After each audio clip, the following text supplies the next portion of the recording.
We're so blessed to have you guys here. You really are, I know you don't like this term, but you're experts in this. So a few questions real quickly. What kinds of things do you see change in a person who is part of a small group for a year? Let's say 1 year. What changes do you see?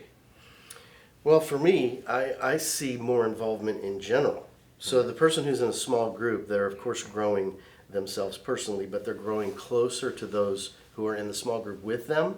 As part of that, the engagement in even service, finding ways to use their gifts better because they're rallying with people around them, learning what those gifts are, even in that small setting. That many times translates into, hey, how's it help the larger congregation and the community around them? Every group has a life cycle, like cicadas. And some really do last 17 years.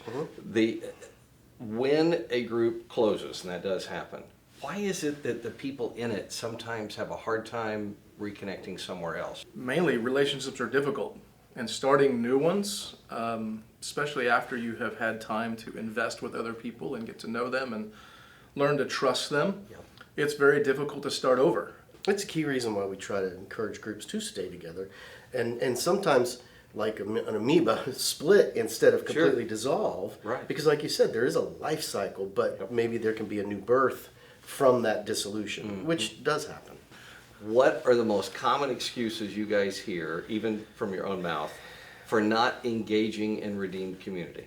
Too tired, too busy. I think back to our life group years ago. I counted 35 children under the age of 7 at one time.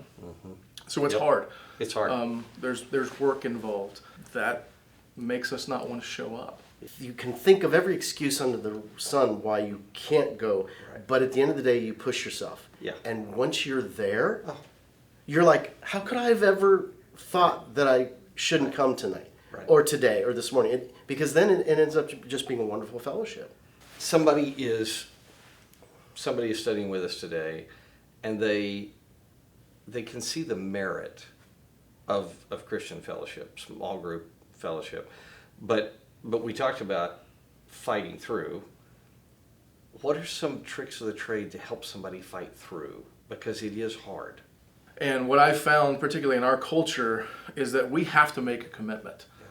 So I think the getting into the system of, hey, we're going to be part of this group at this time that meets these moments of the week or month or whatever, that helps me because now I've set it on my calendar. I've made a commitment to go.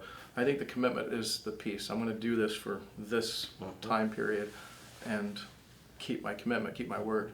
Yeah, and encouragement from those who are with you. It's making sure people feel like we want you there. Yeah. That's really important. Thank you guys. Well done. Good.